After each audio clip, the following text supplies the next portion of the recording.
என்ன நாத்து காலையில வெட்டி ஆபீசர் வேலை பார்த்துட்டு இருக்க போல? சும்மா இருங்க நீ நக்கல் பண்ணாதீங்க. மர்மோள அவளுக்கு ஏதோ ஒரு வேலை கொடு மர்மோள. என்ன வேலை கொடுக்கலாம்? துணி துவைக்கிறதுல சீரோ, பாத்திரம் கழுவுறதுல சீரோ, வீடு தூக்குறதுல சீரோ. வேற என்னத்தை தான் வேலை கொடுக்க முடியும்? நாத்து கண்டுபிடிச்சிட்டேன். சொல்லு மர்மோள, என்ன வேலை கொடுக்க போற? ஏத்தே, என் ஃப்ரெண்டுக்கு நாளைக்கு பர்த்டே வருது பாத்துக்கோங்க. அவளுக்கு ஒரு gift கொடுக்கணும். அது இந்த 1000 ரூபாய். எனக்கு வீட்ல நிறைய வேலை கிடக்கா. என் ஃப்ரெண்டுக்கு பிடிச்ச மாதிரி ஒரு நல்ல கலர்ல ஒரு saree எடுத்துட்டு பாப்போம் பக்கத்து கடையில. ஓகே அண்ணி.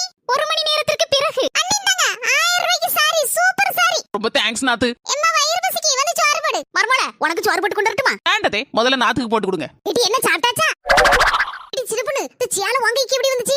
1000 ரூபாய் கொடுத்தேன். பக்கத்து கடையில போய் எங்க நாத்து எடுத்து வந்துருச்சு. என்னது 1000 ரூபாயா? இந்த சேலை லேச சாயம் போயிருக்குன்னு நான் தான் அந்த சேலையை போட்டுட்டு இந்த ஏதாவது பிளாஸ்டிக் பாத்திரம் ஏதாவது தருவோம்ல அவங்கிட்ட குடுன்னு சொல்லிட்டு உங்க நாத்துக்கிட்ட கையில கொடுத்தேன்.